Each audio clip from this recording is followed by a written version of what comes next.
What's up, y'all? How's everyone doing? Yeah. You guys ready to feel stuff? Ooh, feeling stuff. Okay. Hi, everyone. Thank you, Eva, for that introduction, which I wrote really hastily. I do really like saying things and eating stuff, though. Those are my two favorite things. So yeah, as you guys know, my name is Ashley Birch. What you might not know is that I suffer from chronic anxiety. Boom, bomb drop. I have since I was 10.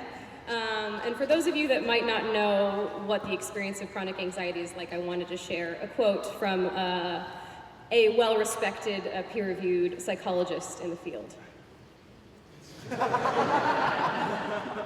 He's very smart. Yeah, so chronic anxiety, how is it different than garden variety everyday anxiety? I should say that any of the stuff that I say about anxiety or mental health stuff is pretty much it's specific and it pertains to me because the experience of any mental health issue is different depending on who's experiencing it. So depression manifests different ways for different people. For some people it can be anger, for some people it can be sluggishness, not wanting to leave the bed, etc. For me, anxiety is characterized by an obsession with the worst case scenario. So if ever presented, even with a mundane situation, I mean, it's not this severe. It's not like I look at a donut and I'm like, man, if I eat that donut, I'm immediately gonna get diabetes. It's not that bad, but I am very prone to jumping to the worst possible scenario. So I'll give you a little example. Once upon a time, I was in college, and I skipped class. Oh God, I know, I'm a horrible person. But I skipped class because I was a college student, and that's what you do. It's like 90% of your life is trying to find out how not to go to class. Sorry, we're at a college. I mean, you go to class all the time. What? You have perfect attendance, and you do all your homework, and anyway. I skipped class. And the day I skipped class, I did so because I was feeling like kind of sick, like I had like a little bit of a throat tickle, but really I was experiencing some of the common side effects of having anxiety that I experience. One of those things is depersonalization, which is a long, convoluted word for feeling like you're not really in your own body. I don't know if anyone here has that experience with anything that they go through. But it's kind of like you're floating above yourself in a weird way. You're just sort of like moving through, and it's almost like you're looking down at yourself in a way. Woo, this is weird to talk about in public. Okay. Listlessness, which is just sort of feeling like a malaise and not really being able to motivate yourself that much, and just a general feeling of being overwhelmed. But the class that I decided to skip, because I was feeling all of those things, was being taught by my favorite professor, who was also my advisor and counselor. So she was helping me with picking classes and setting up my major and making sure I was doing all the things that I wanted to do at college.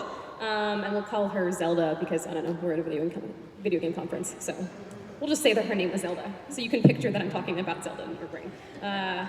In her off days, she is a college counselor. Oddly makes sense. Anyway, at this time, I was going through the stressful and intensive process of trying to graduate a semester early, because I'd spoken to one of my good friends that had done that, and I was like, oh, I think I got a couple of 4s maybe on some AP tests, maybe I can do that too. And the reason that it was so important is, as you probably all know if you've gone through college, graduating a semester early in terms of your finances is not small beans. It's actually kind of a big deal, especially if you're going to an out-of-state university, subsisting entirely on financial aid and loans, and you want to be an actor, which, as we all know, is so lucrative for everyone that goes into that field. Everyone succeeds as an actor. So anyway, I really needed all the financial help that I could conceivably get. And part of this process was I had to sign a bunch of documents and get things transferred from my high school and prove that I wasn't an alien and whatever. One of the documents that I had to be signed by my counselor, Zelda, so that she knew what was going on and she sanctioned my whole thing, and so I would be able to graduate early only if I got this signature from her. So I skipped class. I was sitting in my dorm, trying to figure out what I could do to sort of relax myself, because I was sort of in a constant state of anxiety in college, and I really wasn't giving myself many breaks, so it was easy for me to meet my threshold after going super hard for like a few weeks in a row. So I was trying to find out a way to relax. My class is at 12, 12:01 came, all right, no big deal. 12:10, okay, we're getting to the point where I probably could not go back to class again if I wanted to. I couldn't change my mind, and it hit 12:15, which is like, okay, it's past the point of no return. I skipped class. I made the choice, and I realize how insane all of this sounds, because for most average college students, it's like, hey, I'm gonna skip class today, and then they play a video game and it's fine. For me, I got to 12:15, and a thought popped into my head. And the thought was very just sort of it could have just been a fleeting, normal thought, but instead I fixated on it. And the thought was, you are not going to graduate early. And I was like, whatever do you mean, brain? That's an odd thing to say. So then my brain was like, oh man, I got her now, here we go. And then it just went. So it started saying stuff like, Zelda, because I had emailed my counselor and said like, oh, I'm sick, I can't come to class, I'll make sure to get the reading from so-and-so. So my brain said, Zelda is not gonna actually believe you're sick. She's gonna think that you skipped class because you're a lazy turd. And she's not gonna like you anymore. We had a really good rapport. I was like one of her favorite students probably, but I convinced myself in this moment, Zelda's not gonna like you anymore. It's over, it's done. Your relationship is destroyed. And because of that, she's going to refuse. I just realized there's a child in the audience. I'm very sorry for the F word. We're just gonna take that off. We're gonna really try to not curse. Wow, that's gonna be hard. Okay. Anyway, so she's not gonna like you anymore, and she's going to refuse to sign that document that you need her to sign. You're gonna go and be like, I'm so sorry that I lied to you. I promise I'm not lazy. Please sign this document. And she's gonna dramatically say, no, we're done. So my brain went through all of that and then made the conclusion, thus you will not be able to graduate early. So if that's not it, so that was already enough. I was already like, oh man, I screwed up. Maybe I could still go to class. Oh, what am I doing? And by this point, it's like 12:30. It's like halfway through the class. It's pointless now to go. But my brain didn't stop there. It just kept going because it was like, oh, we're on a roll. Why stop now? I gotta keep going. We gotta keep doing this. So it went from, you're not gonna graduate early, to like, this amount of money that you would have saved by graduating early is probably gonna make or break you. You're gonna be like just enough short for that 1 month of rent, and you're gonna have to go home. You're never gonna make it as an actor. You're probably a really bad actor, by the way, says my brain. You're never gonna make it. You're gonna have to go back to Arizona and tell your parents that you failed, and you will never be able to leave Phoenix again. So instead of relaxing, I spent the hour that I should have been at class, my chest tight, my heart pumping, sort of just my stomach turning, convincing myself that I was a failure and was destined and doomed to live in Phoenix in my parents' house forever because I skipped a single class. And I realize how crazy that sounds, but that's chronic anxiety for you. Anyway, apply this sort of obsessive reasoning across time and space to a variety of daily occurrences, some mundane, some not, and you have a sense of what my anxiety can be like. But the difficulty about anxiety or any sort of mental health issue is that it doesn't come with an off switch. You sort of have to learn how to find one, either through therapy or some people take medication, some people meditate for 7 hours a day, whatever it happens to be. You go through your own process to understand your anxiety and learn how to manage it, which I am going through right now, and it's working better, and I haven't had a sort of breakdown like that in a while. But it's never easy, necessarily. Anxiety and any mental health issue is sort of your brain, in a weird way, trying to protect you. Specifically anxiety, it gets linked into your sympathetic nervous system, so y'all know about the fight or flight response, I'm assuming. Anxiety is essentially a malfunction, in a way, of that response. So not being able to graduate early, and the fear of that, and the ramifications of that, is equated in your brain with, a cheetah's chasing you! They're not the same thing, but your brain is treating them as if they're on the same plane. So having an intense sense of anxiety is equated with like, oh man, we need to get her adrenaline pumping, we need to make sure that her heart rate's increased, that she's breathing faster so that she can run from a cheetah, which is not what's happening, but that's what your brain thinks is happening. So any mistake, any problem, any whatever, becomes an obsession because it literally, your brain is making you feel like you're gonna die. So if you don't if you don't figure out this problem, if you don't solve this thing, if you don't go through every potential possibility and eventuality, then you're gonna die. And so you have to figure it out now. Take a moment, if you will, to imagine a 10-year-old going through that experience. A middle-class, privileged 10-year-old, let's be clear, this is me I'm talking about, but a 10-year-old nonetheless. At 10 years old, man, it is so, I've never talked at length this much about my anxiety, and it is weird. Okay, we're gonna keep going. Whew, all right. At 10 years old, I had convinced myself, this sounds nuts, I know, that I was just gonna throw up if I ate. So anytime I would sit down to eat a meal, my brain would just go, you're gonna throw up! And I hated throwing up more than anything. It was the worst experience. I still hate it. It's the worst experience.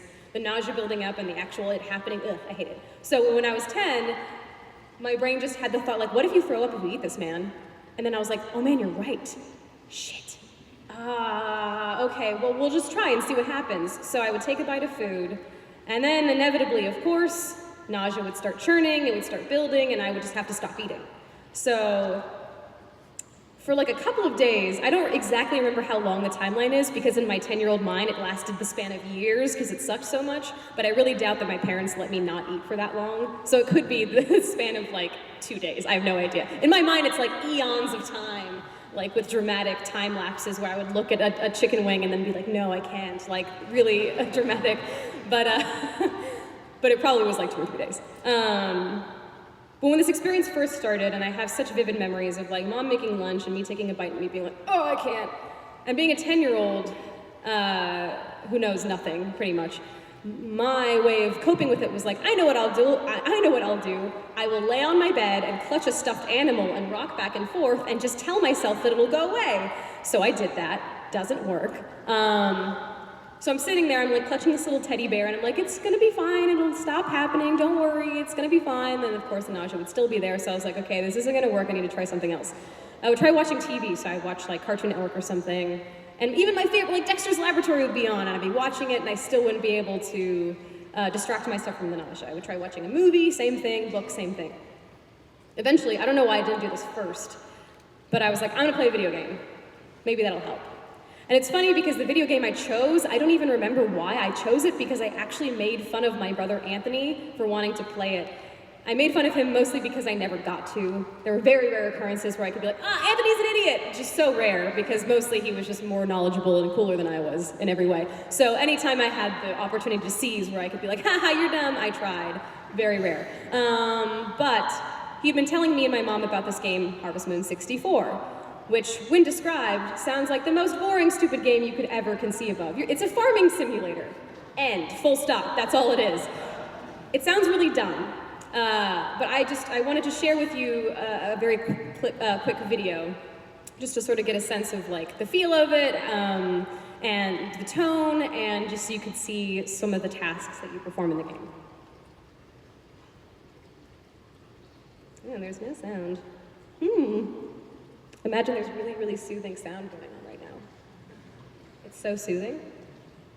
Never been more soothing. Oh, there we go. Thank you.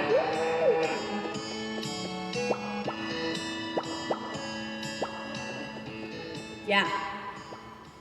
It's hardcore.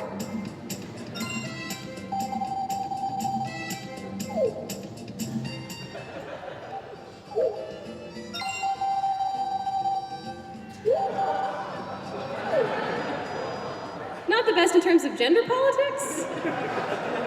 That was also Anne's dad, Anne the redheaded girl. That's her dad, not just some random guy that's like, yeah, I'll give you Anne. It's her dad. Still doesn't make it any better, but... So Harvest Moon is as exciting as that. It is a farming simulator with some dating sim elements thrown in. Even that one occurrence where you're like picking Anne up and carrying her home, that's a rare thing that happens. Most of the time, you're kind of cruising around, putting stuff in your shipping bin, brushing your cows, and then going into Anne and having the same 3 pieces of dialogue repeated to you ad nauseum. Very rarely you get like a gift of like, oh, she sprained her ankle and I can carry her home. It's so creepy now that I'm saying it. Whoops, this is my favorite game we're talking about. I swear I'm progressive. But it sounds ridiculous and boring, but it's actually really fun. And it's very lighthearted, as you can tell. The music's very like MIDI and silly. So even though I had mocked Anthony for wanting to play a game where you could date girls and brush cows, I sat down one of the days that I was having really intense nausea, and I just started playing Harvest Moon. And I was really surprised that even though the game was relatively simple and honestly pretty repetitive, you sort of do the same tasks over and over each day, and like I said, really the only variation are small character beats like that and festivals and changing of seasons. I just kept playing, and as I played, I found myself slowly, steadily calming down. The nausea would recede, I would sort of forget about eating or my stomach hurting, and I would just play the game, and I would sort of get lost in it. And one day after I had sort of finished, I'd been playing for like 2 hours, like something ridiculous, like 2 or 3 hours straight of this farming game. And I actually felt completely normal, and I stopped and I realized, oh, this is the only thing in literally my entire child life that calmed me down. So now Harvest Moon is one of my favorite games, of course. Not just because it's sort of magical and sweet and fun, but because it was the one thing when I was a kid that could really calm my anxiety down, which was huge because as a child who literally felt like she was going insane some of the time, to have this one thing that could reliably soothe me was sort of priceless. So much later, like college, I'm in college now. I remember that it was one of those, you know, there's always a periodic like moral outrage about video games. It was like time for another one. Oh, it's 5 o'clock, time for moral outrage. So there were a couple of senators that were expressing concern about the levels of violence in games and how it affects our youth and et cetera, et cetera. And I remember reading one of the articles and sort of thinking, it sucks that there's not a counterpoint to this. Like I get that there are some games that are very violent and destructive and it seems scary to people outside that don't really understand games, but there's no real counterpoint, there's no real alternate conversation happening about how games can be great and how they can be positive. So I decided that I was going to share my story with Harvest Moon.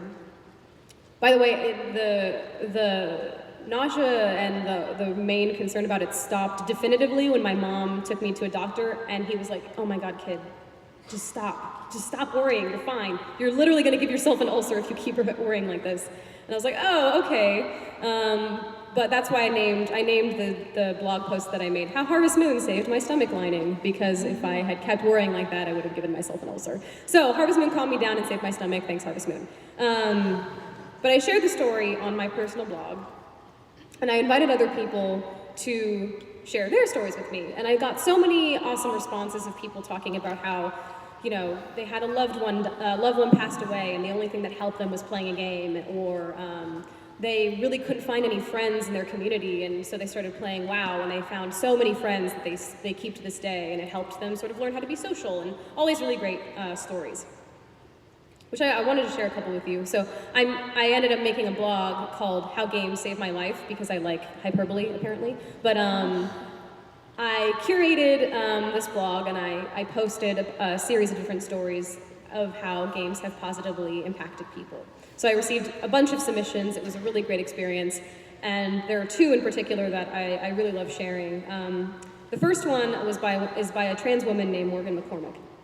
And Morgan was writing about how, so Morgan was born a man, and she was writing about how through playing games like Perfect Dark and Tomb Raider, where she got to actually embody a female character, she started to realize that she was more comfortable being a woman than being a man. And of course, Morgan by this point had watched movies and TV shows and read books. So she had seen, obviously, many examples of women doing various things in various forms of media, but there was something specifically about the act of playing a game and inhabiting a character and controlling a female character that made her realize, oh, maybe this can be me too. So she credits Joanna Dark and Lara Croft with showing her that she was actually, that she was born in the wrong gender and that she actually wanted to be a woman. And from that point, she started to slowly transition into being a woman in presentation and is now living life as a trans woman, which is amazing. But it all started with her playing these video games that she loved. The second story is about Fable 2, which I love. If you guys don't know what Fable 2 is, it's an RPG made by Peter Molyneux, and infamous Peter Molyneux, and it's great. It's a very simple, very sort of tonally like this RPG, but it's wonderful. And I received a story from an older brother who was living with his younger brother at the time, who apparently was just sort of like a little tyrant. He was just this monster of a kid that would I just imagine, I obviously never met the kid, but I just imagine this just asshole kid just like walking around, just knocking stuff over. He just sounded like a monster and wasn't really considering how his actions affected anyone in the house or outside the house at school or anything. He was kind of a troublemaker. So both brothers played games. And one day his older brother decided, I'm gonna make him play Fable 2, because in Fable 2, there are periodically moral choices that the player is confronted with that vary in terms of severity, but there's all sorts of moral choices that you have to answer to throughout the game. I wanted to share one of them just in case there are people here that aren't familiar with Fable 2. To preface this clip, Fable 2 is, your character becomes very personal to you because of how highly customizable they are.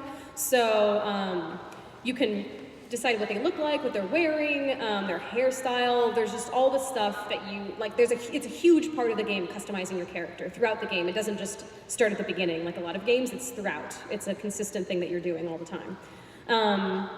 At this point in the game, one of the main characters in the game tells you that he needs you to go deliver this thing called the Dark Seal to this creepy cave, and he's like kind of a trickster, and he's trying to play it off like it's no big deal. He's like, oh, just deliver this Dark Seal, it's gonna be fine, you'll come right back, it's no big deal. And of course there's a trick that he doesn't make you aware of, and you find out when you actually arrive at the point that you're supposed to deliver the Dark Seal.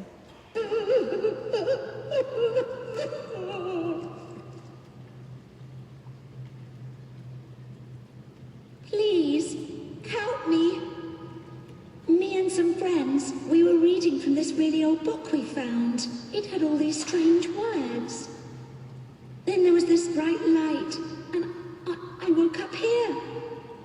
Where are we? I'm so scared. I just want to go home.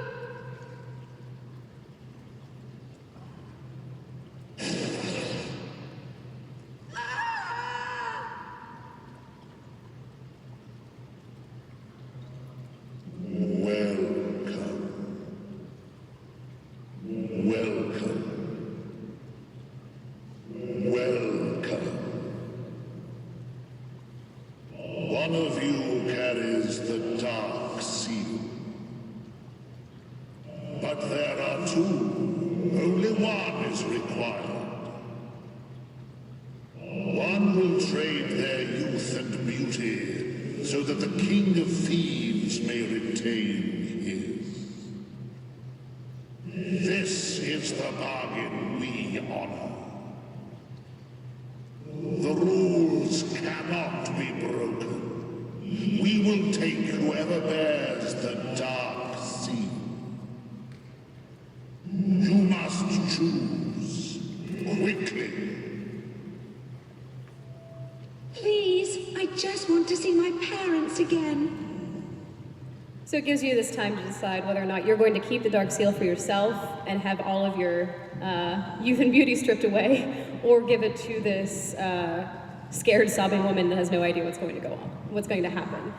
And when I was looking for YouTube clips of this, people pretty immediately gave it to her, most of them, without even questioning it. They're like, oh yeah, I want to retain my youth and beauty, are you kidding me? And they just gave it to her. But this particular person keeps it, and this happens.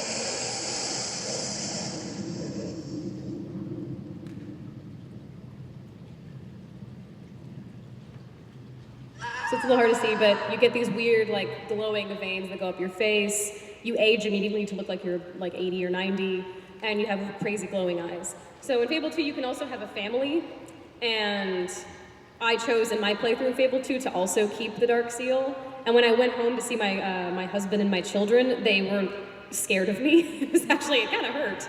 I like showed up and my kids were like, ah, what's wrong with mommy? I was like, oh man, this sucks.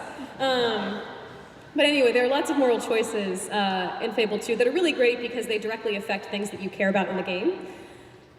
And so as this writer's little brother was playing Fable 2, the older brother noticed that he was actually having a really hard time with the moral choices. He was actually grappling with them. He was thinking about, oh, if I do this, it has a consequence. If I give this woman the Dark Seal, she has no idea what's going on. She is going to turn old, and I'm going to ruin her life, essentially, and she'll never know why. So this little tyrant of a child, this like young little Joffrey from Game of Thrones type child, was playing Fable 2 and suddenly was aware that having a moral compass is a thing. I mean, it's probably not that simplistic, but his older brother credits Fable 2 with sort of showing his little brother that your actions have consequences, man. And of course, he was also growing older, but he calmed down a lot. And playing Fable 2, it's interesting because the articles I was reading about policymakers and senators really wanting to put the crackdown on video games, Fable 2 is literally doing the exact opposite for this child, for what they think games do for the most part. It was actually giving him a moral compass rather than taking it away. So, I was asked here to speak to you guys about why games matter. And maybe you're wondering at this point why I went on for like 40 minutes about my anxiety and these various stories that I had on my blog. And the obvious response is probably, of course, that games are important because they can teach us things about ourselves or help us through difficult times or whatever. And all of those things are definitely true, and I believe those things very much. But at the core of all of those stories is a consistent thing. And that's the center of these stories are people. Games matter because you matter.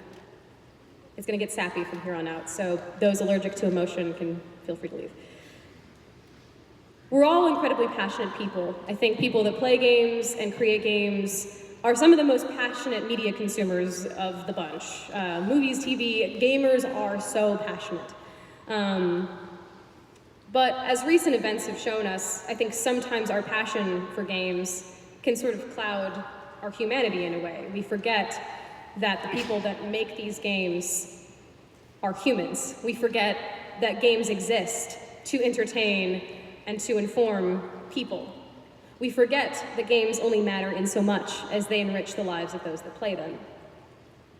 But really more than that, if you're anything like me, sometimes it's difficult for you to convince yourself that you actually do matter. It's really easy for us to get obsessed in our own flaws and our own insecurities, the things that we think we can't do, that we're not capable of doing, that we'll never be able to do, the ways that we suck, the ways that we're bad. And believe me, I get it. That whole story, that really long, convoluted story I told you about my experience in college, the only reason that anxiety was allowed to exist is because I believed that I sucked enough that me making one poor choice could destroy my entire relationship with my counselor. So I get it. But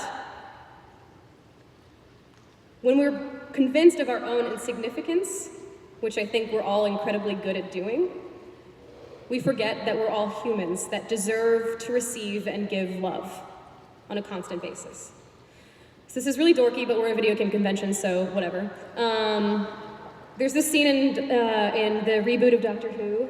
It's the 9th Doctor season. It's Christopher Eccleston, and it's this episode called Father's Day, where blah, blah, blah doesn't matter. They're all trapped in a church because aliens, because time paradox, etc. The Doctor is looking around. He's trying to find a way out.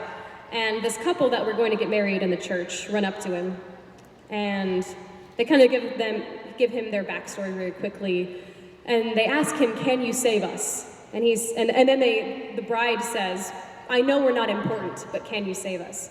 And the Doctor, who, if you don't know about Doctor Who, is like a 90 or 100-year-old alien that's like the smartest person in fiction and knows all these things and saves planets on the daily, looks at them and says, "Who says you're not important?" "Yes, I'll try to save you." So I want you to think about your favorite gaming moment for a second. Chances are, your favorite gaming moment is not just like, "Oh, this game was really good," full stop. It probably had some sort of emotional connection to you, whether that was connection to another person. So I was playing this game with my sister and it was really fun and awesome and I got to bond with her, or pride in an accomplishment like, "Oh man, I did this crazy raid in Destiny and I was the only survivor and I saved our whole team," or a sense of loss, all of Mass Effect 3 for me, aka. A feeling of discovery, an experience of love, even. And I wanted to share with you guys one of my favorite gaming memories, which surrounds Metal Gear Solid. So when I was 10 and my brother was 12, we played Metal Gear Solid together, the whole game, which, looking back, Metal Gear Solid actually isn't that long compared to modern games, but for us it was like an eternity. 10 hours? Oh my god. I haven't even lived 10 hours. But we played the whole game, we loved it so much, and we became obsessed with it. And though Anthony and I played games our entire lives, we never really synced up on any games that frequently. But Metal Gear Solid was one of the ones that got us both, and got us both really intensely. And we loved Snake, we were obsessed with all the characters, and we love it to this day, even though it's incredibly problematic in a lot of ways. But then Metal Gear Solid 2 and 3, we didn't really play together, we sort of fell off the map. But then when Metal Gear Solid 4 came out, it was, oh man, it was Snake's story again. We have to play it together.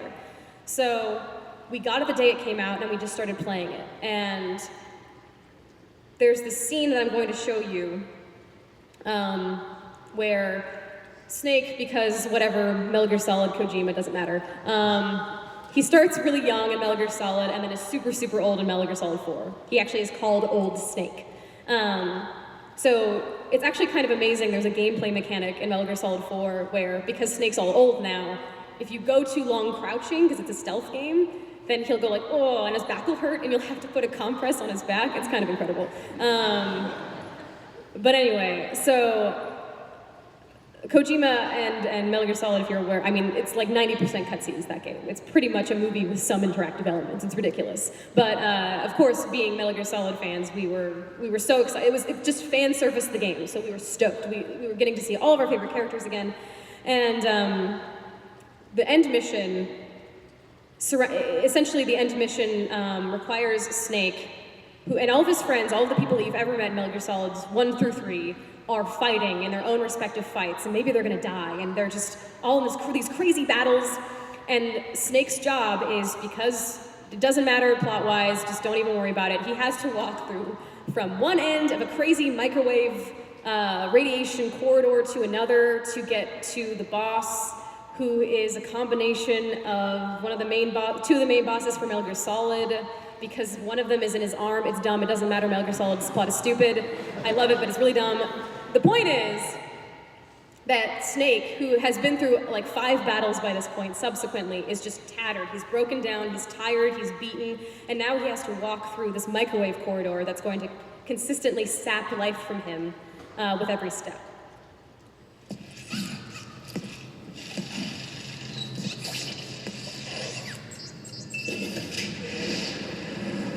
It's probably 5 in the morning by the time Anthony and I get to this part.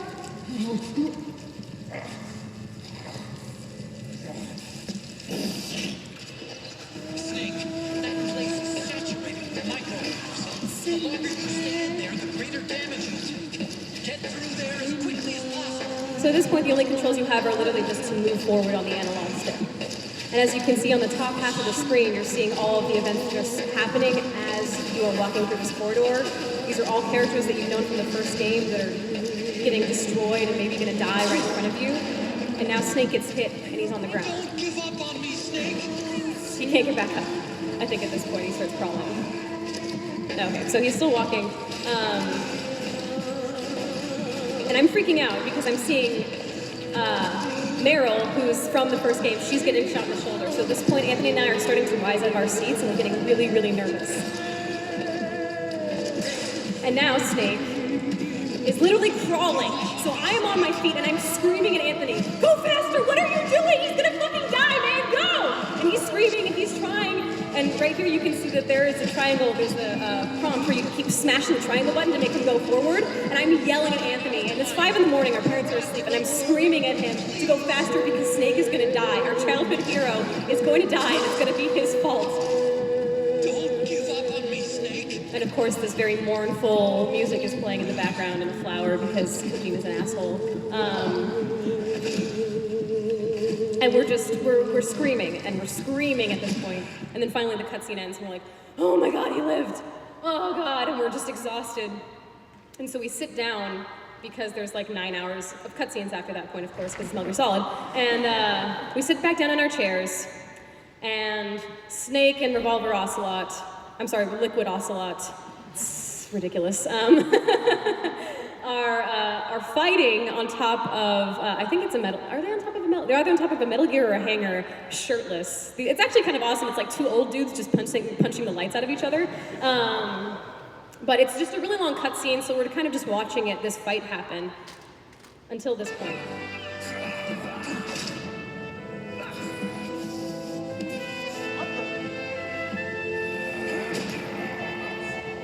And I know it's dorky, but this is the culmination of like 10 years, like this conflict between these two characters.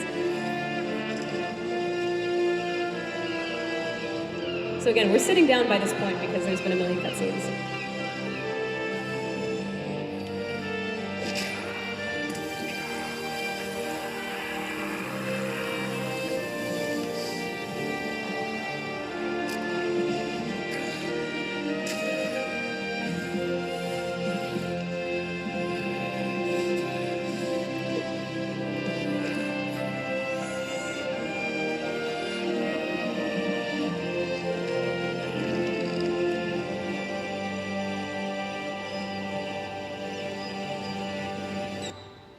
So as you can see, the camera angle turns, so it's like, okay, you're actually gonna play again now. But when the health bars came up and the camera turned so that it was clear that we were gonna get to just beat the living crap out of Liquid Ocelot, Anthony, at this point it's like 6 in the morning, Anthony shoots up and screams louder than I've ever heard him scream, "Bring it on!" And he's just ready, and it's like 10 years in the making, we're finally gonna kill this bastard, and it gives me chills still to this day to think about playing this, because it's not just about Metal Gear Solid and it's not just about these characters that we loved, but Metal Gear Solid, the first one, was a really important bonding experience between me and my brother. It was this thing that we shared, even though we both loved video games, it was this one video game that we both loved in equal amounts and we cared about so much, and going through like high school and middle school, our relationship had gone through ups and downs. There's always, I think, a point with your siblings where you kind of hate each other, and we were sort of coming out of that moment. Actually, I think Metal Gear Solid 4 was kind of the cap on that point in our lives, where we just sort of like, man, Anthony sucks, Ashley sucks. But we started playing Metal Gear Solid 4 again, and it was like we were 10 and 12 again. We were bonding in this way that we hadn't done in so many years. And that moment is so amazing to me because Anthony, although I didn't jump up and scream, I was feeling exactly the same way that he was, and I was remembering how he felt in all of the scary moments and in all of the boss fights and all of the crazy revelations from Metal Gear Solid. It was like we were kids again, and I was getting to bond with my big brother. It was awesome. So when I asked you guys to think about some of your favorite gaming moments, those moments are about you at the end of the day. They're not about the game. They're about you. And that makes all of those moments important, really important. If we're gonna be super corny, which why not, I reference Doctor Who as an emotional example. They're kind of sacred in a way. So if you know anything about my work, when I give talks and stuff, I'll talk a lot about gender equity and gender representation and that kind of thing.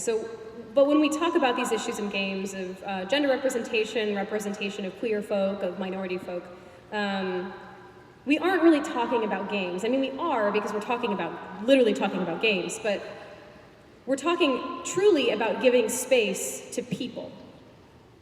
It's about humans letting other humans know that they are welcomed and that they're accepted and that they're loved. So if I say something like, I think you should create a game with a female protagonist, it's not just about doing the right thing. It's not just about selling units, which I really do believe that you can sell more units if you put females in your games. But it's also about showing a little girl that she matters too. Including options for gender fluidity in your games, which games like Saints Row or Dark Souls have done, isn't just about more customization and making the character exactly the way you want it. It's about showing trans and queer folk that they're seen and that they matter. So at the end of the day, is Harvest Moon 64 important? Yeah, of course. It's a game made by humans, thus it is important. And honestly, I'm trying to think of what, I kind of want to get a Harvest Moon 64 tattoo, and I'm deciding where and what. But that game, and this is Hard for me to say, but is important because being a human on Earth, I am also important. And the fact that it helped me and it calmed me down and it helped soothe my anxiety for those short periods of time means that it matters. We all love games, and we all know how powerful they can be. But the game is not as important as the experience of playing it. The choice is not as important as the person that made it. And the anger a player might feel is not as important as the community surrounding them. As you continue to create and to play games, please hold on to your passion. I know I mentioned passion earlier as if it was sort of like a negative thing. I don't think it is. I think it's amazing that we're as passionate as we are. And it's important. You have to be passionate when you're coding until 3 in the morning and you haven't eaten and you've drank like 40 Red Bulls. Passion is the only thing keeping you going, apart from an insane amount of caffeine from the Red Bulls. You need passion to pour into your Dota matches. If you're even a casual or a professional player, you need passion to keep going. You need passion when you're working on that mechanic that still won't fucking work, even though you've iterated on it a million times. You need to keep that passion. But know, and this is the cheesiest thing I will say all day, that passion matters most because you are just as dynamic, engaging, powerful, and wonderful as the games that you create and play. It's true, I promise, don't protest.